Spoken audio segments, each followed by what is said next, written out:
దేవుని బిడ్డలారా, యేసుక్రీస్తు ప్రభు ఈ లోకంలో జన్మించినప్పుడు, పరిశుద్ధ దేవుడు ఈ లోకంలో అవతరించినప్పుడు ఆయన ఏ రీతిగా ఈ లోకానికి వచ్చాడు అంటే, కన్య మరియ గర్భం నుండి యేసుక్రీస్తు ప్రభు వారు ఈ లోకంలో జన్మించారు.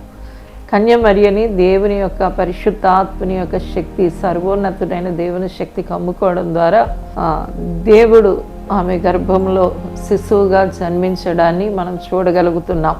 ఈ రీతిగా దేవుడు ఒక కన్య మరియని ఏర్పాటు చేసుకున్నాడు. ఆమె పరిశుద్ధురాలని పరిశుద్ధ గ్రంథం తెలియచేస్తూ ఉంది. దేవుడు ఆమె గర్భాన్ని వాడుకున్నాడు. ఈ రోజును కూడా దేవుడు మనిషిని పరిశుద్ధపరచడానికి పవిత్ర రక్తాన్ని కాల్చాడు.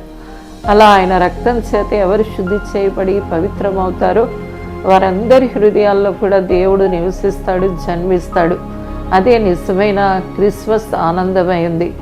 ఎవరి హృదయాల్లో యేసు జన్మిస్తాడో వారు నిజమైన క్రిస్మస్ని జరుపుకోగలుగుతారు. కాబట్టి ఈరోజే మీరు యేసు రక్తం చేత కడగబడి పవిత్రం అవ్వండి. ఆయన మీ హృదయాల్లోకి ఆహ్వానించండి. ఆయన మీ హృదయాల్లో పుడతాడు, ఆయన మీ హృదయాల్లో జీవిస్తాడు. మీరు నిజమైన క్రిస్మస్ సంతోషాన్ని, మహా సంతోషాన్ని మీ జీవితాల్లో అనుభవించగలుగుతారు. Happy Christmas.